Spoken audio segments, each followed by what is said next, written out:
Vamos começar. Obrigado por poder começar. Pois bem, eu vou falar, como eu comentei, vou falar sobre o caso do Brasil. E antes de começar, eu quero chamar atenção para isso aqui. Movimentos sociais. Quando a gente fala em movimentos sociais, a gente está falando de muita coisa. Muita coisa muito diferente. Você pode ter um movimento social por causa de contra uma lei, contra um imposto novo, contra alguma coisa, reivindicando alguma coisa que seja.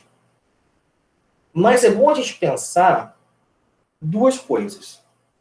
Primeiro, para que serve o movimento social? Para que e um porquê?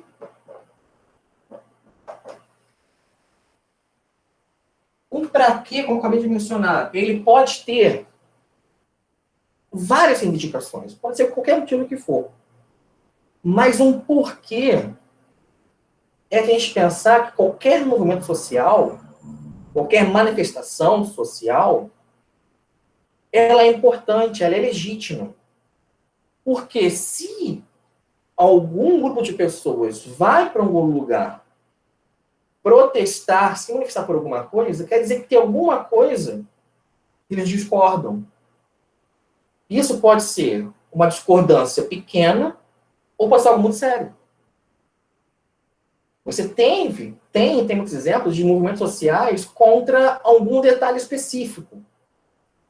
Você teve e tem muitos exemplos contra ditaduras, contra governos que estão literalmente matando a população, contra pessoas que estão morrendo, sabe? Exemplo claro agora, estamos vendo de vez em quando. Mianmar.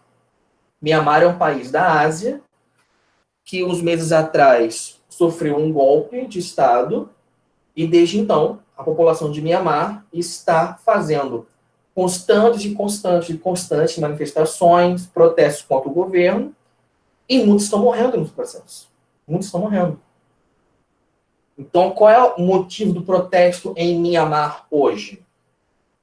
É que eles não querem aquele governo bruto, ditatorial, que chegou no país deles, que está oprimindo a população e está matando pessoas.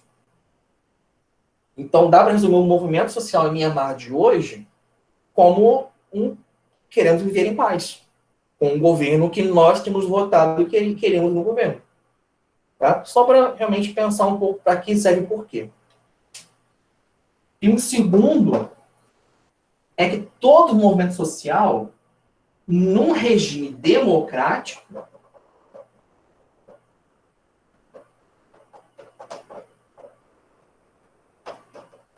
ele é legítimo e ele é político.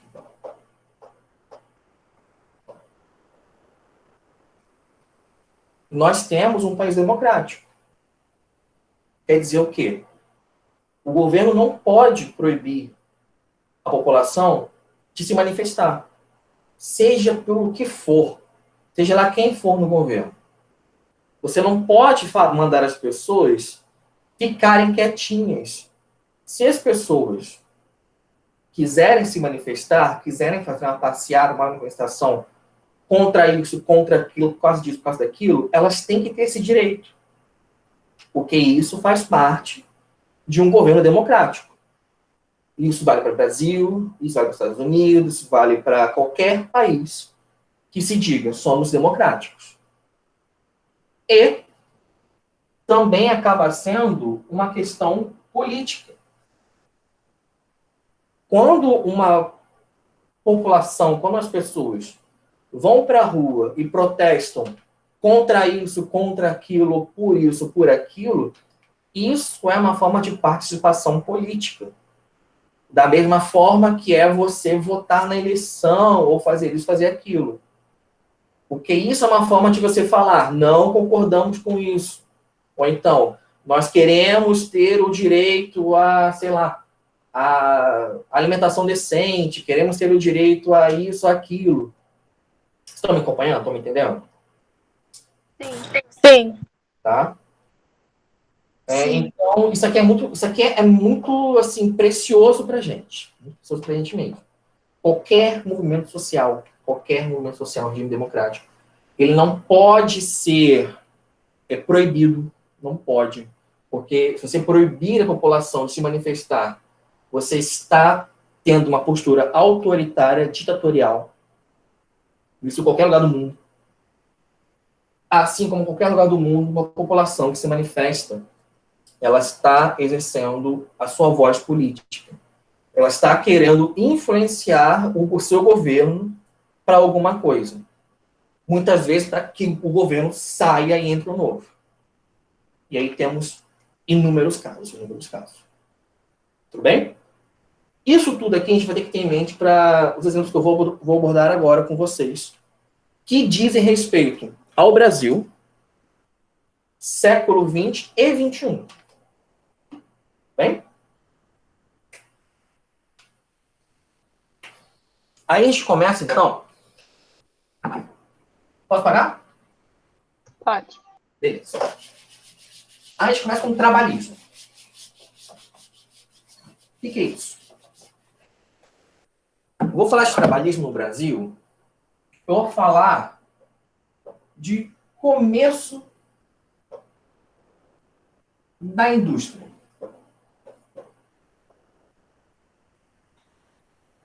Ou seja, começo da industrialização. O Brasil começa a ter indústrias no final do século XIX e início do XX. Vai de pouquinho em pouquinho tendo indústrias. Nesse período aqui, o foco da economia era café. Então, as indústrias eram muita coisa? Não, não era muita coisa. Mas eram importantes, principalmente nas cidades. São Paulo, Rio, principalmente. Ainda mais São Paulo. Mas aí, a gente tem que pensar o seguinte. Como era o trabalho nas indústrias? As condições no Brasil eram iguais às condições que se tinha nas indústrias na Europa, nos Estados Unidos. Vamos por partes. Hoje, nós temos uma carga horária de trabalho. Uma pessoa que trabalha hoje, ela trabalha até 8 horas por dia. Quer dizer o quê? Se uma pessoa pega para trabalhar às 8, ela vai largar às 4, né, da tarde, com uma hora de almoço, às vezes vai largar às 5. Bem, beleza. Aqui, o que você tinha? Cargas de horário de trabalho que variavam de 15 a 18 horas por dia. Que absurdo. Isso, lembrando, o dia tem 24 horas. Ou seja, se uma pessoa trabalha 18 horas por dia, quer dizer que ela pega às 6 da manhã, larga às 10 da noite. Tá? Ponto. Isso era comum? Completamente comum. Isso era legal? Completamente legal. Isso existiu no Brasil, na Inglaterra, na França, na Alemanha, nos Estados Unidos, no Japão. Isso era geral no mundo. Tá? Hoje, nós temos uma coisa chamada folga remunerada.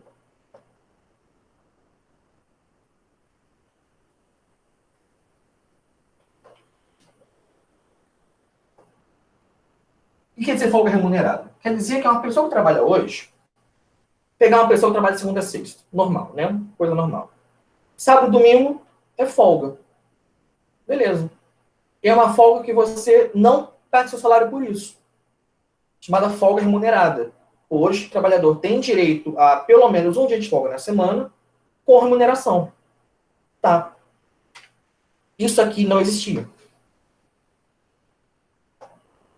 Então, as pessoas trabalhavam de segunda a segunda.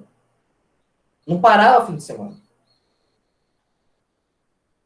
Se desse sorte, o seu patrão dava uma folga. Você deu sorte. Porque não era, nem ao menos regra, não era hábito, não era lei, não era nada. Então, você trabalhava 18 horas por dia, 15, 18 horas por dia, sem folga. Tá bom por aqui? Tá bom? Então não tá bom, não. Férias.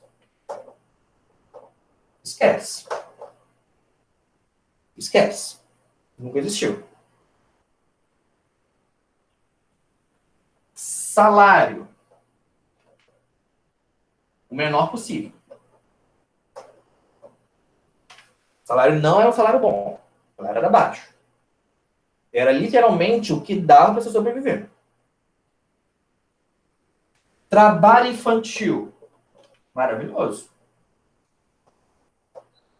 Usa bastante.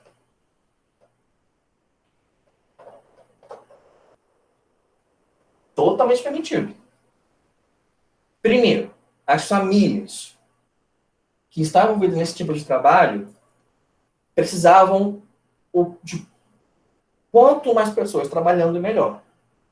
Nisso, a criança pode trabalhar? Pode. Vai trabalhar. A criança vai receber menos que o pai? Vai. Porque é criança. Só por causa disso. E as indústrias vão fazer o quê? Bom, a criança é menor, não é? Ela pode, por ser menor, entrar em alguma parte da máquina do não sei o quê, que ela vai caber? Pode. Então, ótimo. O trabalho infantil, em diversas indústrias ao redor do mundo, ele foi muito usado, principalmente em algumas tarefas que a criança, por ser menor, podia literalmente se enfiar ali. Um grande exemplo. Na Inglaterra, para a extração de carvão. Por quê? Porque a criança, por ser menor, você pode cavar um túnel menor. Literalmente isso, você cavar um túnel menor. E essa criança consegue se enfiar lá para extrair carvão. Então, durante essa época aqui, a extração de carvão na Inglaterra usou muito trabalho infantil ainda. Tá? Isso aqui é uma forma geral, tá? Tem coisas piores também. Você tinha, por exemplo, mulheres ganhavam menos por ser mulheres. Ponto. Não é motivo especial. É mulher ganha menos. Ponto. Castigo físico. O patrão poderia castigar o empregado fisicamente? Poderia. Qual problema? Problema nenhum. Por quê? Porque o cara cansou de trabalhar, então vou bater no cara. Problema nenhum. Tem mais coisa pra melhorar também. Castigo físico. Tudo... Ah, detalhe. Se você ficou doente, tem que faltar. Problema seu. Que coisa horrível. Problema seu. Literalmente problema seu. Problema seu mesmo. Tá? Se você desse sorte, talvez o seu patrão te liberaria. Deu sorte. O patrão é bonzinho, o patrão é bacana, o patrão é gente boa. Teve caso assim? Teve caso assim. Era regra? Não. Tinha alguma lei falando, libera o cara porque ele está doente? Não. O que poderia acontecer se você ficasse doente? Você poderia perder o seu emprego. Tá? Morre, mas não perde emprego. Isso. Pegou a ideia. Daí que era normal acidente de trabalho, pessoas ficando doentes durante o trabalho, por causa do trabalho, e tendo que continuar trabalhando. Isso tudo existiu. Professor, tinha aquele negócio de tanta pessoa. Não ouvi, desculpe. Professor, tinha aquele negócio de tanta pessoa trabalhar, ela ficar doente por isso? Sim. Cara, se tu trabalha de 15 a 18 horas, sem folga, ganhando pouco, como é que tu vive? Como é que teu corpo reage? Pensa. Como é que você vai conseguir viver? Não é aguentar, não. Se alimentar direito, dormir direito, o corpo quebra uma hora, cara. Uma hora por exaustão vai ter alguma doença.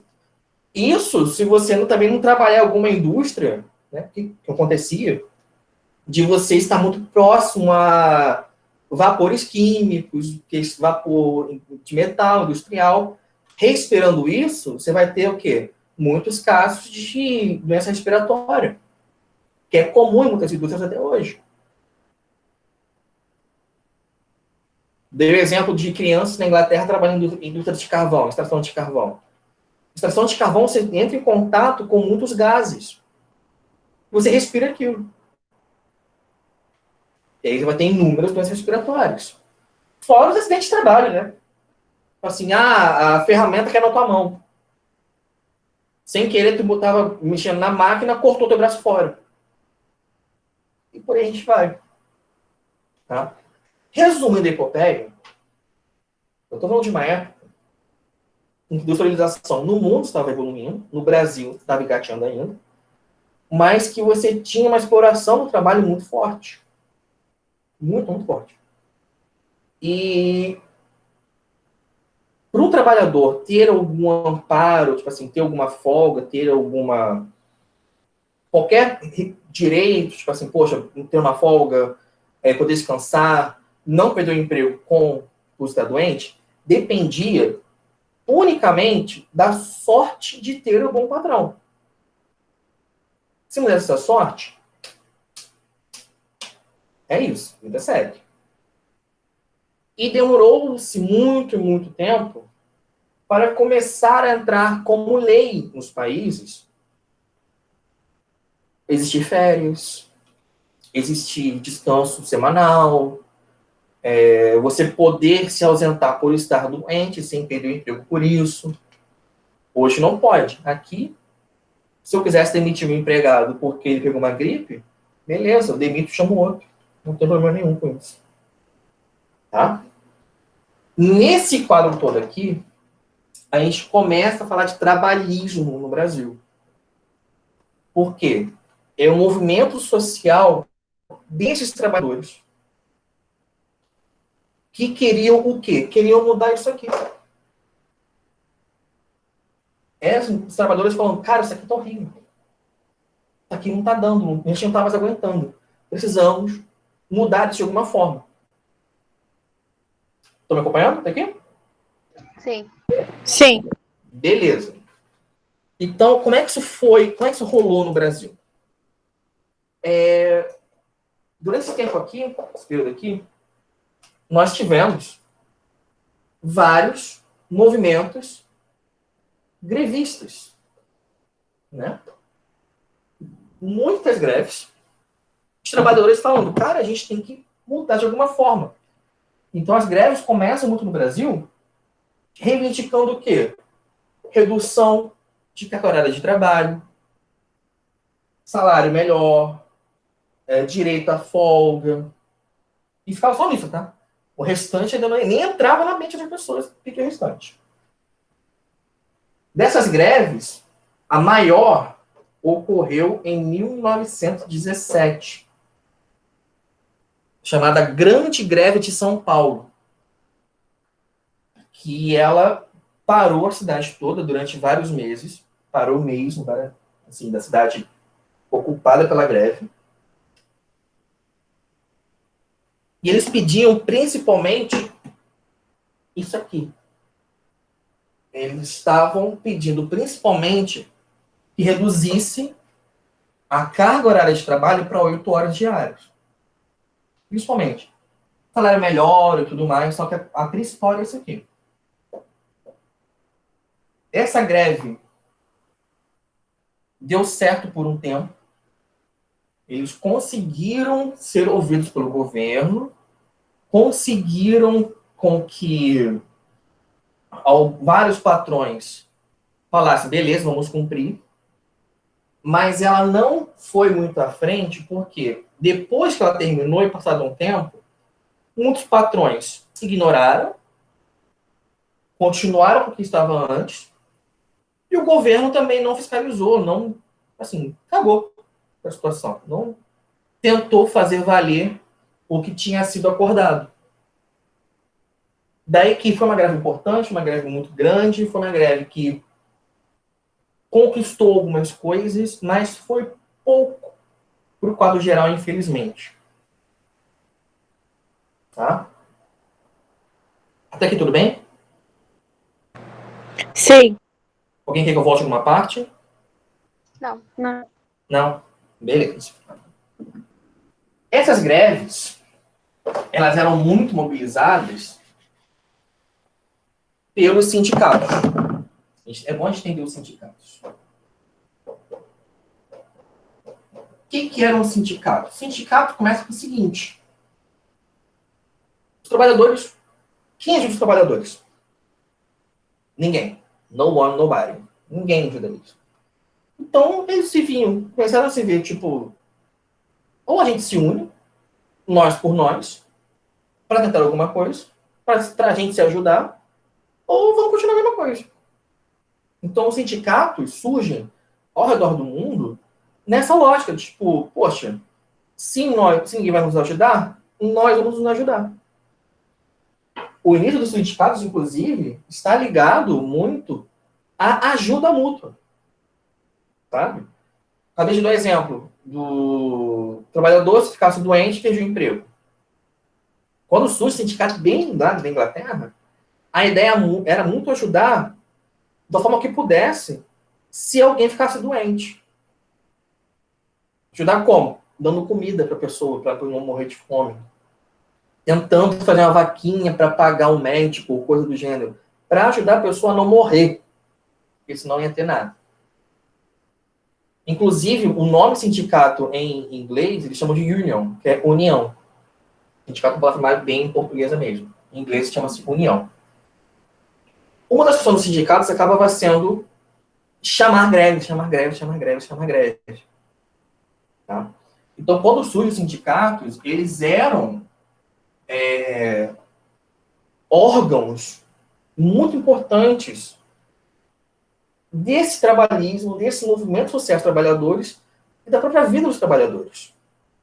Porque, como eu falei, na falta de direitos, na falta de algum amparo governamental, eles se ajudavam. Foi a forma que encontraram. Se ninguém nos ajuda, a gente se ajuda. Bem nessa lógica mesmo, tá?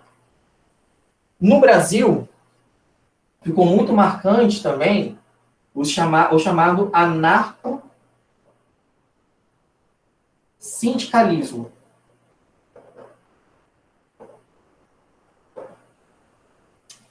Não está tão certo, não.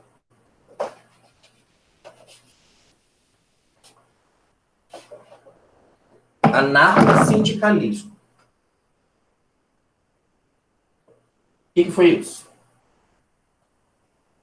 Eram sindicalistas, trabalhadores sindicalistas, mas que também eram intelectuais. Eram pessoas inteligentes. Que estavam tendo acesso a correntes filosóficas importantes da época. Principalmente a corrente chamada do anarquismo.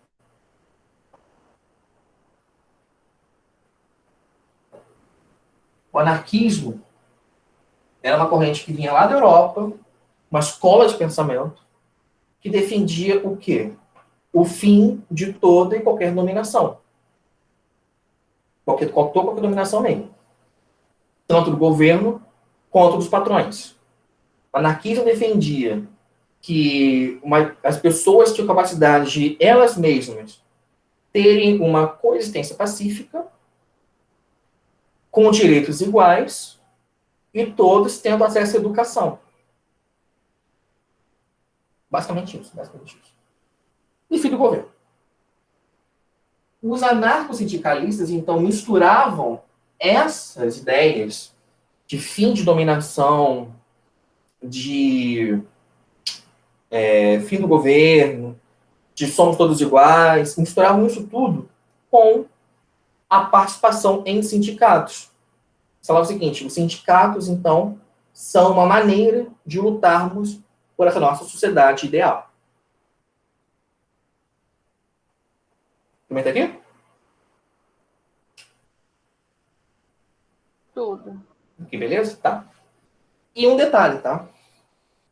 Os anarquistas, uma das principais coisas que eles defendiam era para a época surreal. Educação para todos. Os anarquistas estão lá dentre os primeiros começam a defender que todos deveriam ter direito à escola. Hoje isso é uma ideia básica, né? Para Isso era uma ideia altamente revolucionária, digamos assim. Até mesmo tida como irreal, que ia destruir a sociedade, que ia trazer o mal. Isso é uma ideia dos anarquistas. Tá? Então, voltando. Os anarcossindicalistas do Brasil misturavam esse anarquismo, que era essa corrente teórica, com o movimento sindical, o movimento com sindicatos. E com isso foram alimentando greves. A principal foi essa, de 17, que não deu muito certo, infelizmente. Quer dizer, deu certo, mas depois o pessoal não ligou para ela, falou, tá bom, esquece essa galera que se revoltou aí. Até aqui, beleza? Alguma pergunta? Não, tudo bem. Tudo bem? Pois bem, essa situação aqui, ela realmente acaba só mudando com Vargas. De novo, a gente volta no Vargas. Eu lembro que você falou isso. Então, Getúlio Vargas acaba sendo o presidente responsável por começar realmente a garantir leis trabalhistas no Brasil. Então, assim, ele foi um presidente que ele foi muito duas caras nesse ponto. Muito duas caras. Ele, ao mesmo tempo que ele atacou isso aqui, ele atacou isso aqui. Ao mesmo tempo que ele garantiu direitos, ele controlou isso aqui. Por favor, abra um livro na página 59. Página 59. Que está explicando um pouquinho de Vargas. Já estudou Vargas, não precisa voltar muito nele. Mas tem um parágrafo aqui que resume bem o que ele fez, quando ele fez e como ele fez, para melhorar a condição dos trabalhadores. Tá?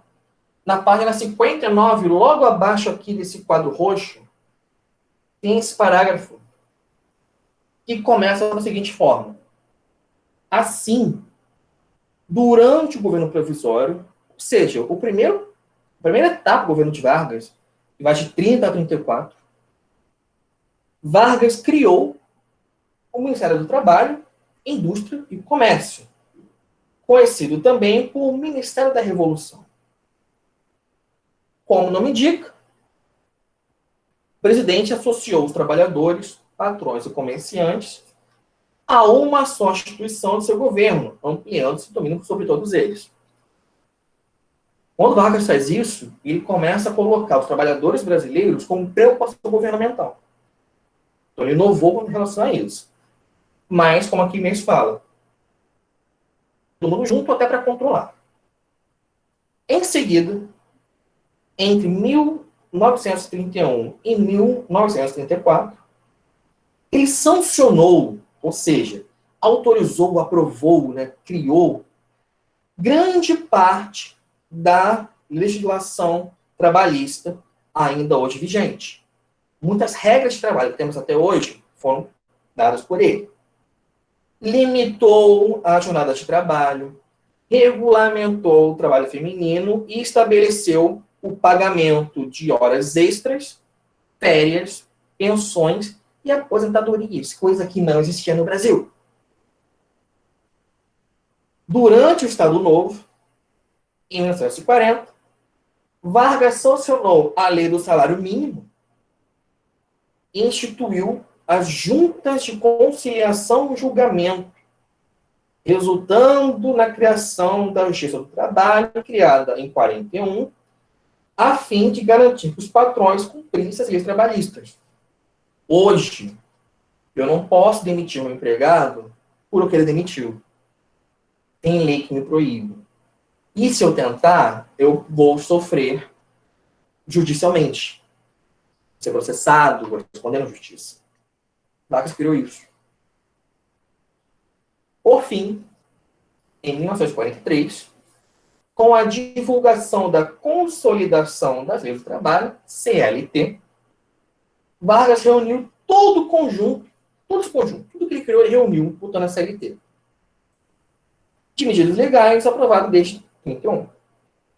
Ainda que se tratasse de um avanço, essas medidas valiam somente para os trabalhadores urbanos, ao passo que os trabalhadores do campo continuaram desamparados legalmente. Veja, foi até certo ponto, né? Ele deu leis, deu direitos, mas com limites. Tá? Foi nesse conjunto, então, que você abole no Brasil o trabalho infantil, que você tenta, pelo menos, garantir uma equiparação de salários entre homens e mulheres, que você garante o direito a férias. Hoje, pessoas têm férias remuneradas. Vem daqui. Descanso semanal, jornada diária máxima de 8 horas diárias, aposentadoria. A pessoa não tinha aposentadoria antes. A pessoa trabalhava até morrer, literalmente. Agora não, esse direito à aposentadoria. Bom, esse parágrafo aqui, então, gente, é muito importante. Ele resume bem o que Vargas fez. Mas ele também foi malandro. Por quê? Porque Vargas não só deu esses direitos, foram importantes, não tirando o crédito dele, mas ele domestificou os sindicatos. Ele controlou todos os sindicatos do Brasil. Para quê? Para garantir uma forma de controlar o trabalhismo. Ele queria realmente impedir as greves. Como é que ele fez isso? No meio dessas leis todas, ele também lançou a chamada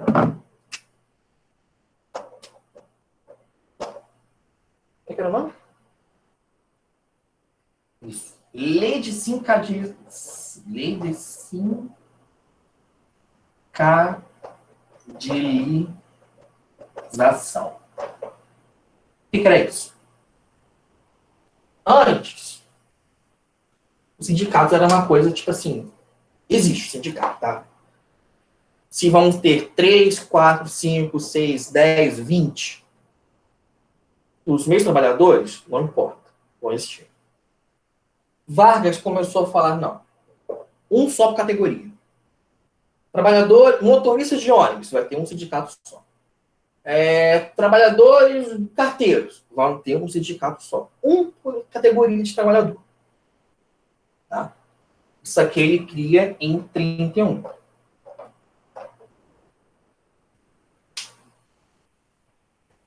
E além disso, ele fala o seguinte, além desse sindicato só, o sindicato tem que estar devidamente registrado no governo. Então, ele já acabou com essa coisa dos sindicatos que existem, vários, que coordena a greve, que ajuda o trabalhador, não. Agora, sindicato é um só, e tem que estar registrado no Ministério do Trabalho. Coisa que até hoje existe, né?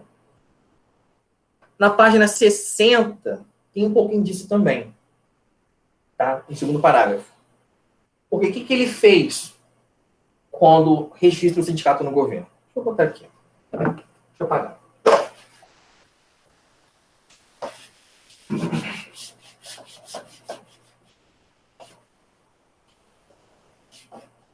Quando ele registra isso, quando ele faz isso, ele garante o quê? Que o governo vá controlar os sindicatos. O sindicato pode continuar existindo, mas o governo vai controlar. Por exemplo, nas reuniões do sindicato. Professor, isso foi em 1931?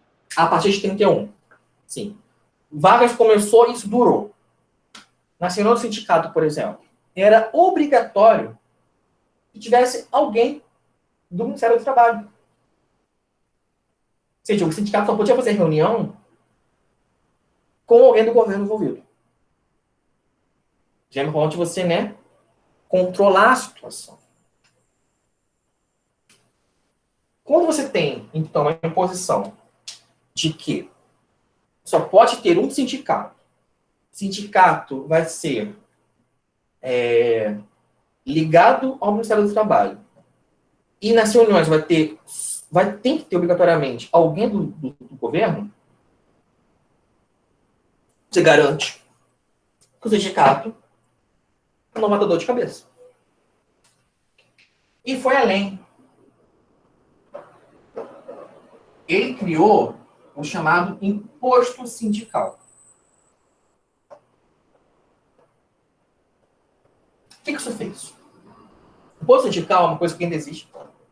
Deixou de ser obrigatório, mas durante o tempo foi obrigatório no Brasil, que uma quantia do salário do trabalhador do ano era de imposto que o governo recolhia e repassava para o sindicato. Qual era a ideia disso? A ideia disso era garantir que o sindicato, então, tivesse uma verba constante para se manter. Beleza. Durante décadas, isso foi um imposto obrigatório no Brasil. Aí você pensa, tá, legal, beleza, o sindicato vai conseguir se manter então, né? Mas, com isso, o que muitos sindicatos se tornaram? Como o sindicato, antes, ele era um órgão para reunião de trabalhadores e tudo mais, o sindicato antes dependia de ter trabalhadores envolvidos nele. Agora, o sindicato existe ligado ao governo e recebe verba do governo. Então, tanto faz que o sindicato tem pessoas ligadas a ele ou não. Tanto faz se o sindicato é ativo ou não. Tanto faz. Você começa a ter muitos líderes sindicais que passam a realmente ser uma espécie de agentes do governo. Ao invés de usarem aquele órgão para reivindicar, para fazer greve, que seja, para lutar, fazer uma manifestação em prol dos trabalhadores, vai defender o governo. Isso é uma coisa que passou a se chamar de pelego.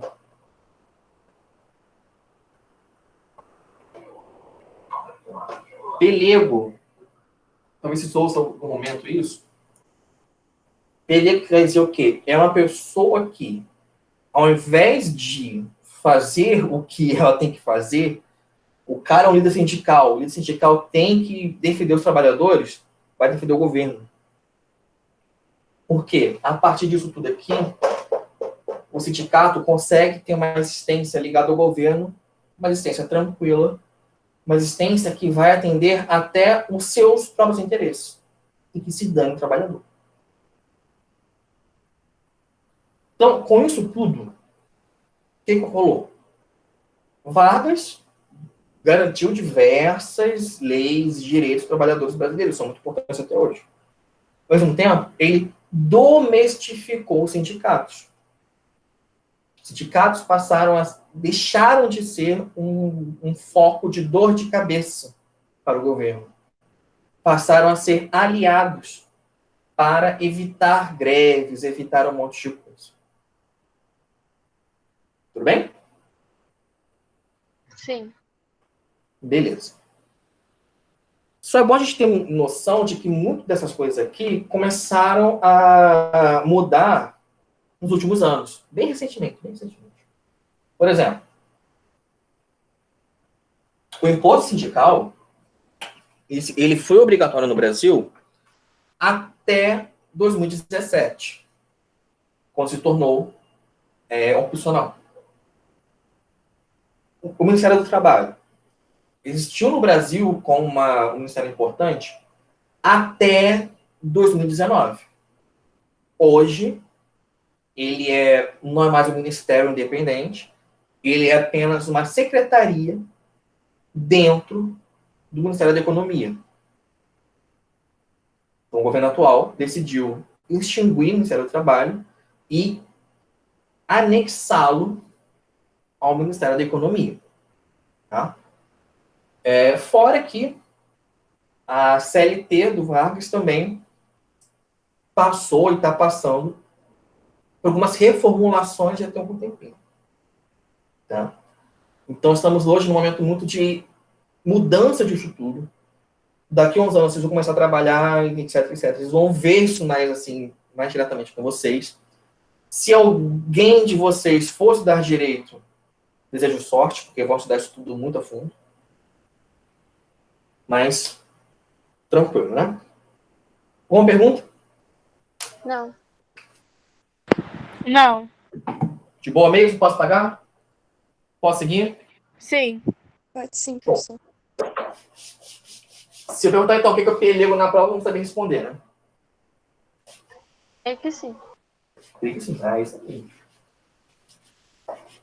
Se perguntar qual é a função do sindicato, ou qual era, pelo menos, vão saber responder, né? Tá de boa. Creio que sim também. Sim, também. Pode perguntar em inglês, que a Maria Luísa vai mandar de letra. Beleza. Não, creio que não. Vai sim, tenha fé em si mesmo.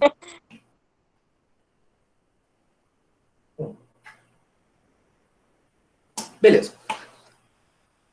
Além dos trabalhistas, então, quando eu li aquele parágrafo do livro, o cara também comentou, né? As leis do Vargas beneficiaram trabalhadores da cidade, não o do campo. Porque no campo, a lógica é meio diferente. Quando a gente fala de trabalhador do campo, trabalhador rural, a gente tem que pensar que é uma pessoa que trabalha plantão. Né? Pessoa que trabalha ligado à agricultura, à pecuária. E para essa pessoa que trabalha no campo, então, ela precisa de quê? De ter onde trabalhar. De terra.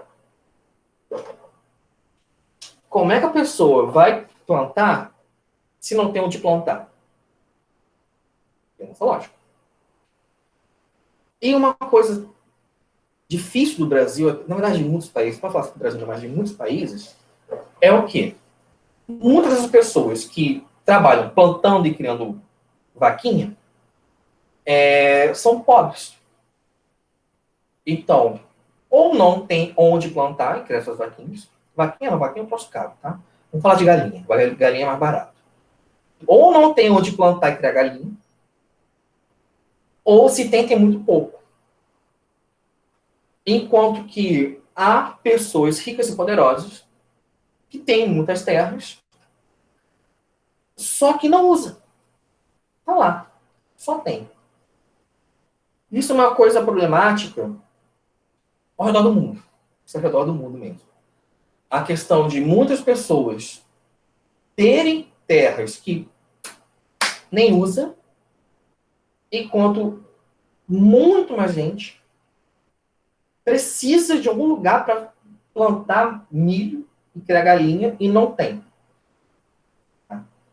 É daí que a gente entra naquela famosa frase de reforma agrária.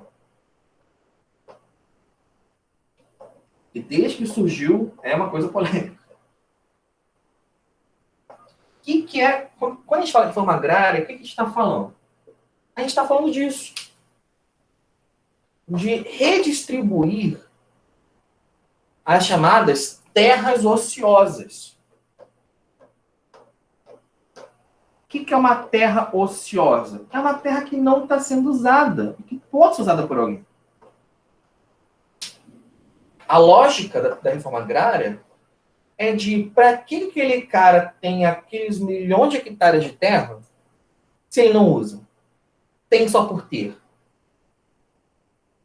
Se ele não usa, por que então a gente não pega a terra dele e dá partes dela para alguém que vai usar?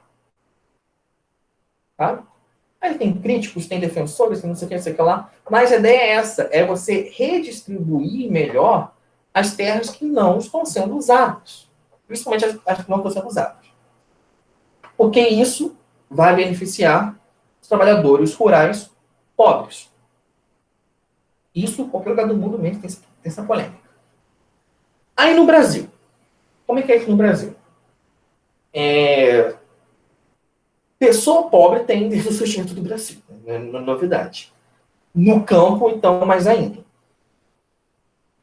E começou esse discurso de reforma agrária, reforma agrária, reforma agrária, tem mais de 100 anos, bem mais de 100 anos.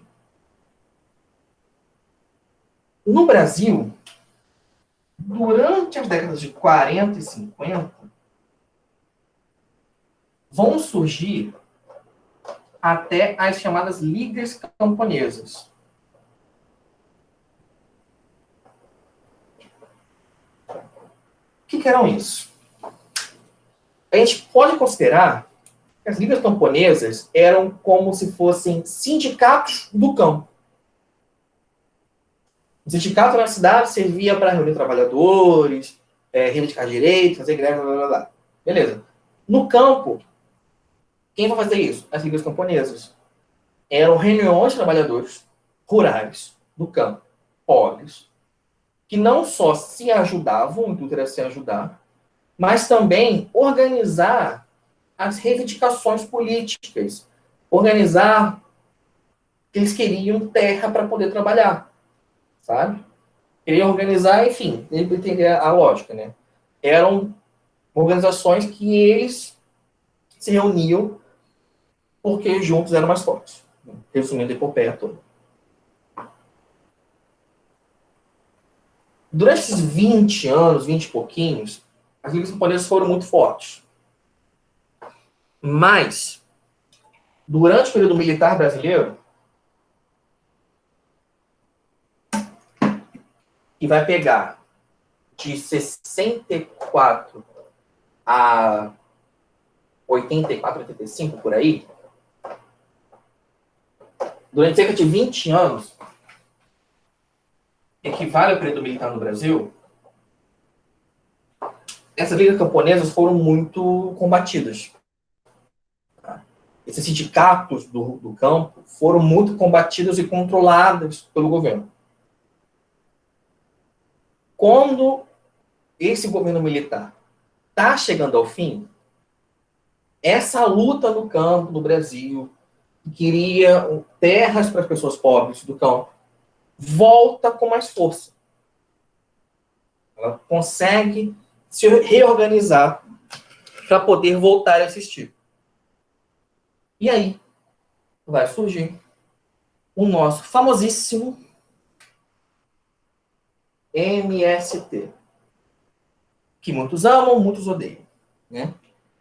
MST é a sigla para Movimento de... Como é que é? Isso. Movimento dos Trabalhadores Rurais Sem Terra. E para que ele surge? Ele surge aqui em 79.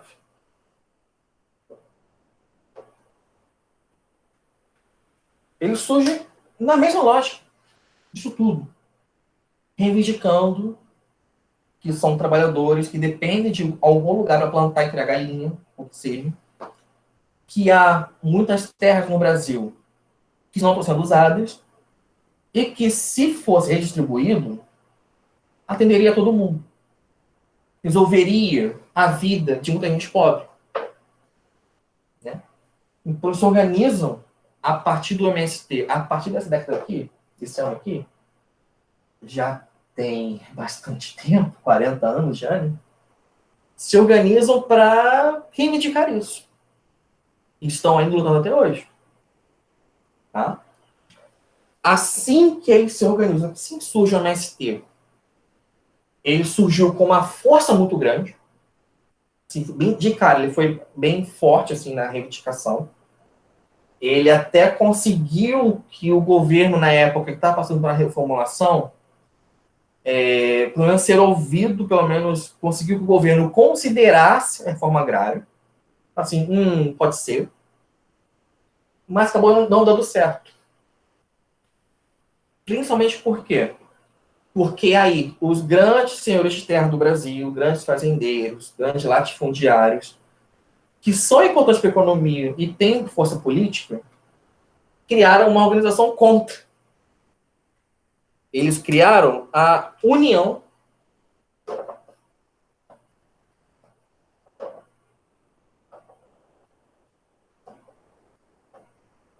Democrática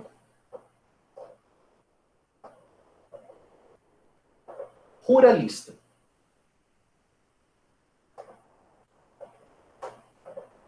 UDR. O que é isso? Em oposição ao MST, em oposição ao movimento dos trabalhadores rurais sem terra, que reivindicam que pessoas pobres do campo tenham terra para contar com etc. Os ruralistas, que são os latifundiários ricos do Brasil, e têm entrada na política muito forte, muito, muito forte, passaram a reivindicar que não aconteceu isso. Que não temos o direito de ter nossas terras porque somos importantes para a economia e política do Brasil. Estamos nessa até hoje. Bom? Aqui tudo bem? Sim. Boa pergunta? Sim. Alguma consideração? Tá de boa? Sim. Tranquilo. Na página 60, no último parágrafo dela, tem uma informação também que é importante sobre isso aqui, sobre o MST.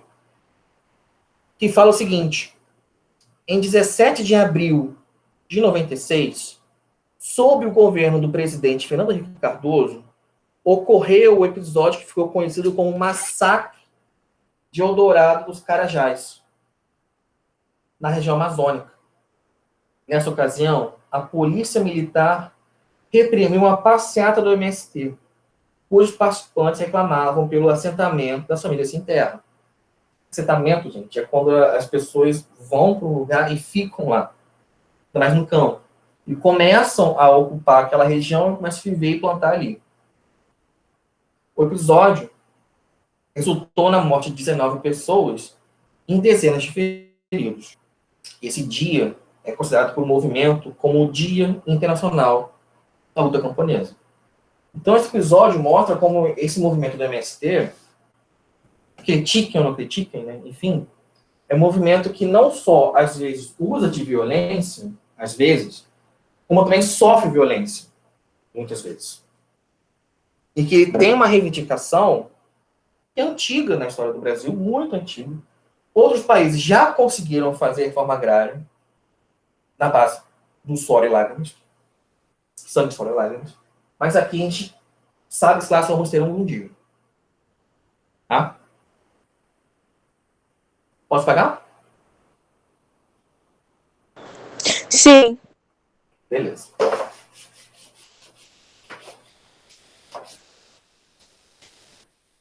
Agora, o MST tem um irmãozinho. E quando o MST ele é do campo, o irmãozinho dele é da cidade. Estou falando agora da questão da moradia.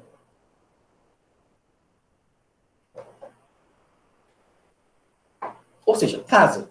Um lugar para morar. A gente estudou na última aula, antes da prova, sobre as reformas urbanas do Pereira Passos. Né? Como muitas pessoas foram despejadas, literalmente, perdidas das suas casas, pelo governo e que se danem e segue a vida.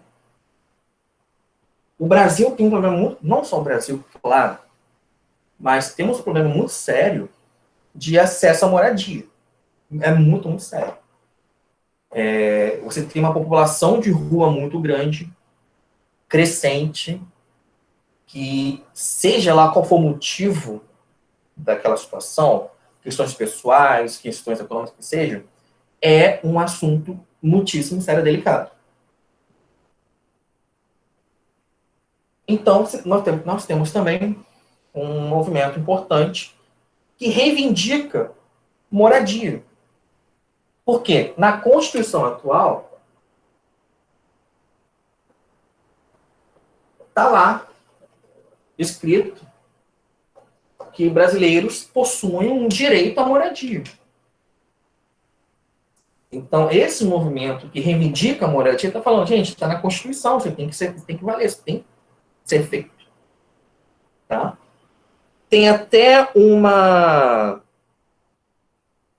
estimativa que, por exemplo, em São Paulo, você tem muito mais prédio abandonado do que gente sem morar, do que gente sem casa. É uma conta de que é quase o dobro. Você tem milhares de pessoas sem residência, milhares de famílias sem residência. Mas você tem quase o dobro disso de prédios abandonados. Ou seja, prédios que daria para você fazer uma reforminha básica e morar muita gente. Isso é quase o dobro. É na faixa de 290 mil prédios para 150 mil famílias. Então, é uma conta que é difícil de fechar, né? Difícil de fechar. Daí que surgiu o irmãozinho do MST,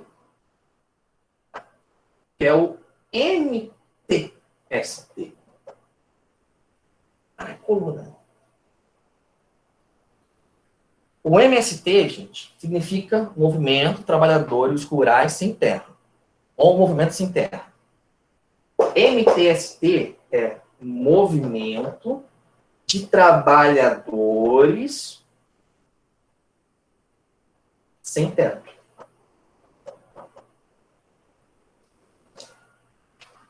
Uns anos atrás, rodou muito nas notícias sobre como muitas pessoas que trabalham no centro do Rio de Janeiro, elas dormem na rua. Elas não têm onde morar porque precisam ficar perto do trabalho. Isso desde pessoas que trabalham como faxineiro até advogados, engenheiros, muitas vezes, que por algum motivo não conseguiram um bom emprego, mas que para conseguirem trabalhar saem de sua residência, que é longe, muitas vezes, e ficam morando na rua. Passa a semana na rua, passa um mês na rua. Por quê? Porque é uma força de trabalho que não tem onde morar, né? Ou se tem, não tem condições de fazer o translado diário, não tem condições de todo dia ir e voltar. Estão entendendo? Então, é uma situação séria para o Brasil. Não só para o Brasil, claro, para muita parte do mundo ser uma situação muito séria. De você garantir que as pessoas tenham onde morar, tenham uma moradia digna, né? Tenham uma moradia mínima. Uma coisa bem, bem séria. Então, não confundam o MST com MTST. MST, Movimento dos Trabalhadores Rurais Sem Terra. MTST, Movimento dos Trabalhadores Sem Teto. Bem? O MST atua no campo e reivindica a distribuição de terras para os trabalhadores rurais pobres. MTST envolve a ideia de moradia, casa. Obrigado. Casa, ou seja, moradia, residência, habitação. Tá? Tudo bem? Até aqui? Sim. Beleza. Pode pagar? Tranquilo? Pode pagar. Não, calma aí. Paguei não. Agora, um que eu adoro, gente, eu acho maravilhoso isso aqui, é movimento social por locomoção. Ah, isso aqui é maravilhoso. Pode apagar. Beleza. Esse aqui é meu preferido, esse aqui dói no meu coração. Dói diretamente. Gente, isso aqui é maravilhoso. Eu vou até tomar uma aguinha aqui. Bom, quando eu falo de locomoção, estou falando das pessoas conseguirem ir e voltar. Estou falando de transporte.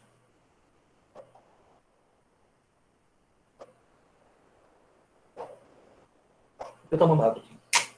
Tá nervoso, tá tenso.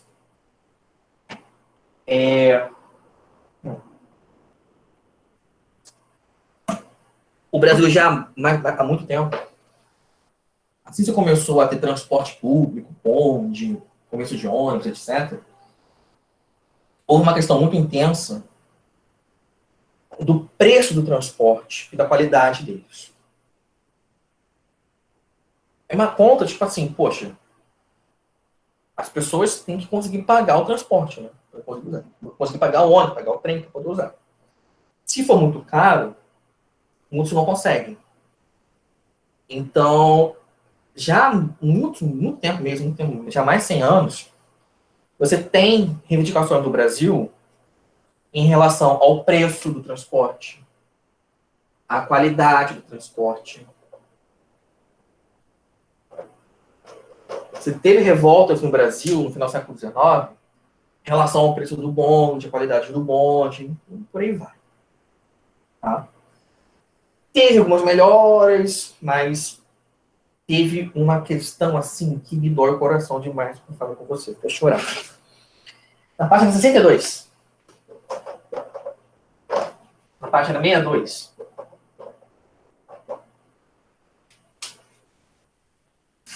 Está descrevendo aqui uma coisa muito assim que dói o coração.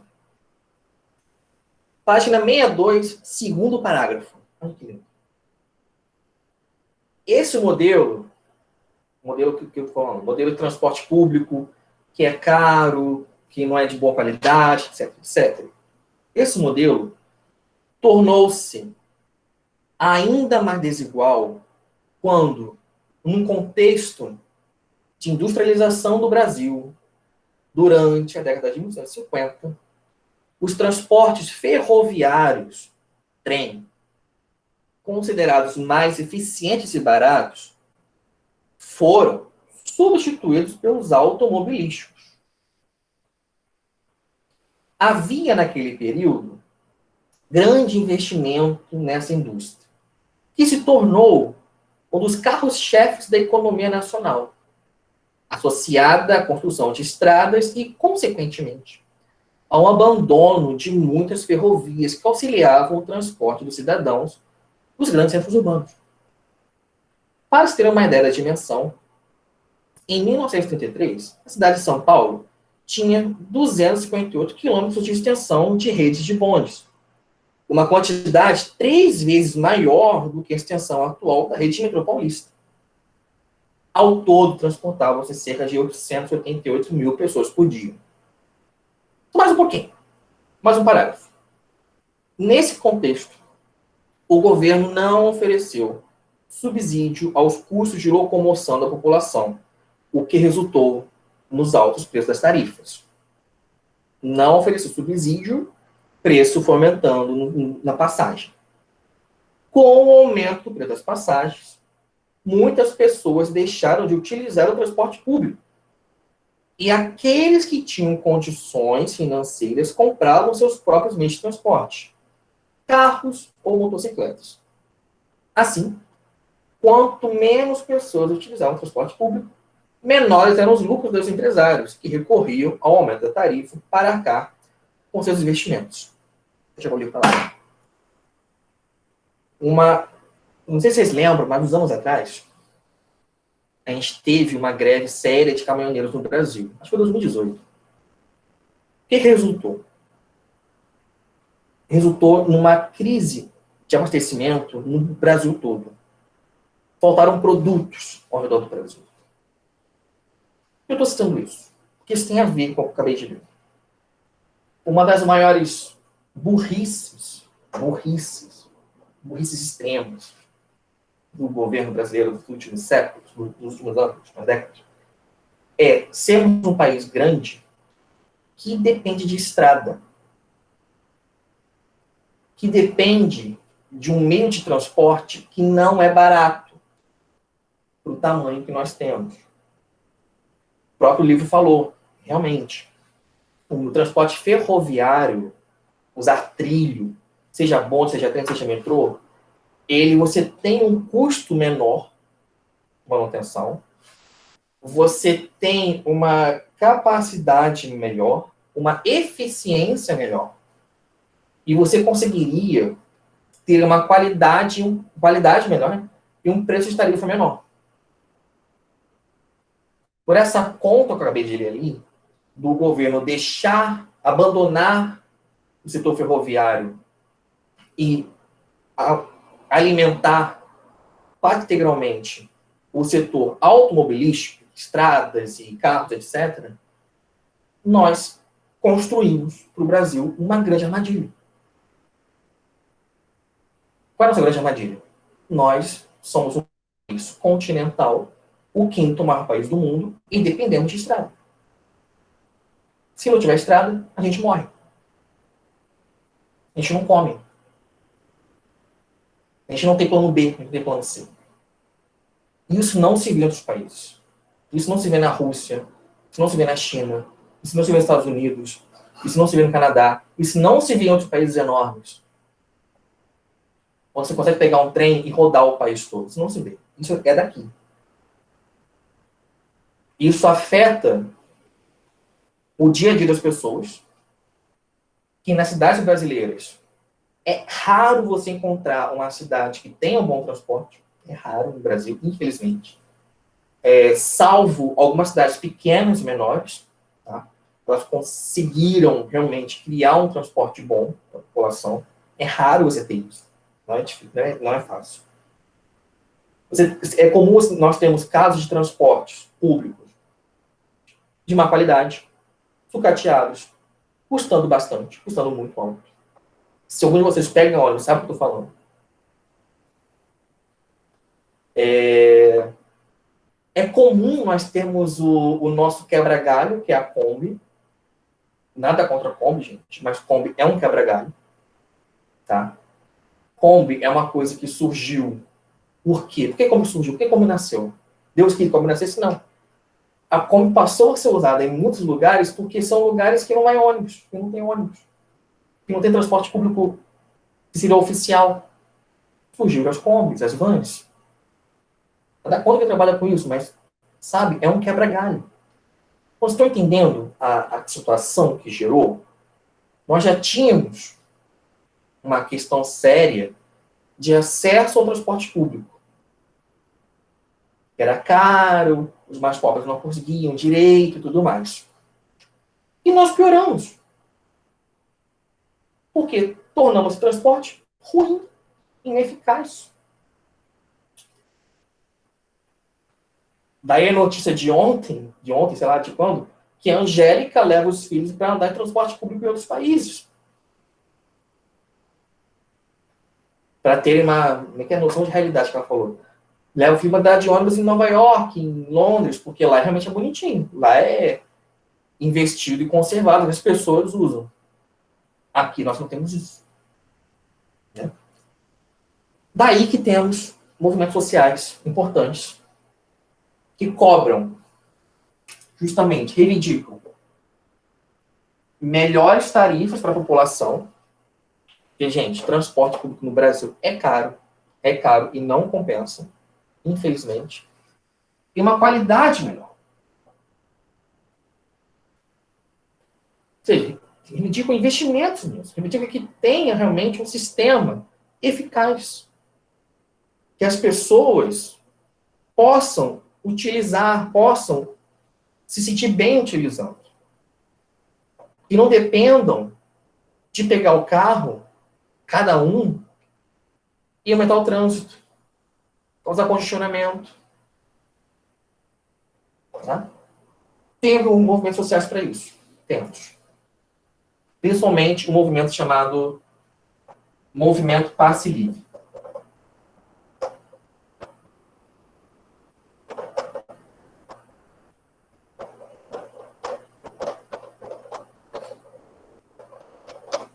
O Passe Livre, que também gerou, anos atrás, o Catraca Livre, ele está bem nessa lógica.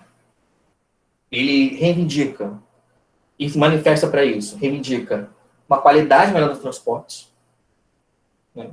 PRT tem que comprovar isso, e um preço ou mais acessível ou zerar o preço. Ter um transporte que seja custeado pelo governo para que atenda a população. Há cidade que tem isso.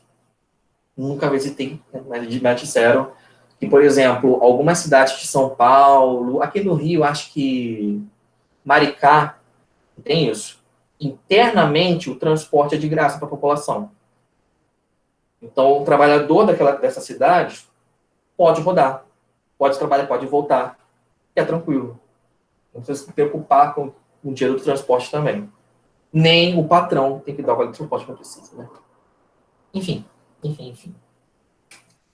Esse movimento, então, está ligado à questão da locomoção. E a última grande manifestação dele foi em 2013. Não sei se vocês lembram, acho que eram pequenos na época, mas em junho de 2013, o Brasil passou por uma série de grandes manifestações políticas que começaram justamente por uma questão ligada à tarifa do metrô em São Paulo. Então, o estopim, né, o ponto inicial, foi o movimento Passe Livre e a reivindicação por preço e qualidade de transporte. O troço cresceu de uma forma colossal. Colossal. Ao ponto de vários outros grupos com outras reivindicações se unirem. Mas o ponto inicial foi isso. Reivindicação por preço e qualidade. Bem?